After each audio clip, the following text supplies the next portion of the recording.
Кудайдын чакырыгы 22 февраль.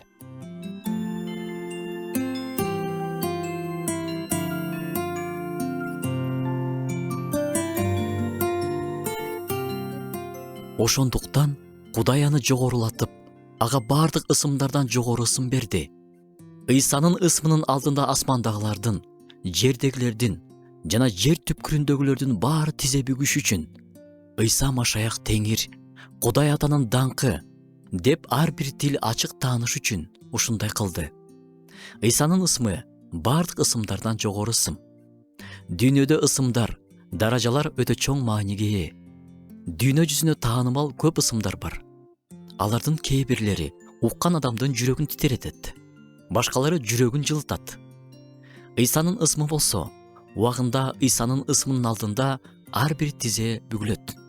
Бирок Ыйса дегенде өзүн басынтты, кул кейпин кийди, өлүмгө жеткенге чейин тил алчаак болду. Айкаш чыгашта өлүмгө чейин барды. Азаптын баарын баштан өткөрүп өлдү.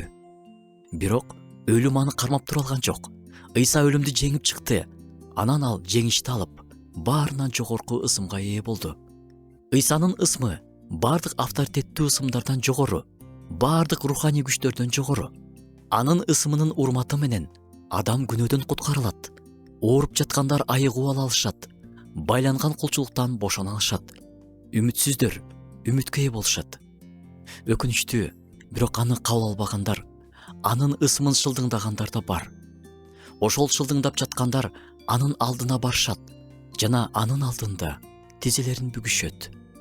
Анткени периштелер да, асман күчтөрү да, жердеги бардык тирүү жандын баары, караңгы күчтөр, шайтандын жин периштелери бардыгы анын ысымынын канчалык жогору экенин жакшы билишет.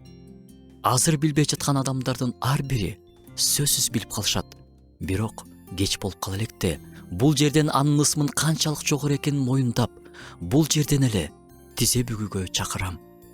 Азыр куткаруучу катары кабыл алып, анын алдына келип жетишип калууга чакырам. Болбосо сот катары анын алдында тизе бүккөндө кеч болуп калат. Анткени бир күнү ал өз тактысына отуруп, соттой турган күн келет. Ар бир адам анын алдында тизе бүгөт. Анын ысмын жерден кабыл алып калгандар бейишке, ал эми ысмын кабыл албай, четке кагып келгендер шайтан үчүн даярдалган тозокко барышат.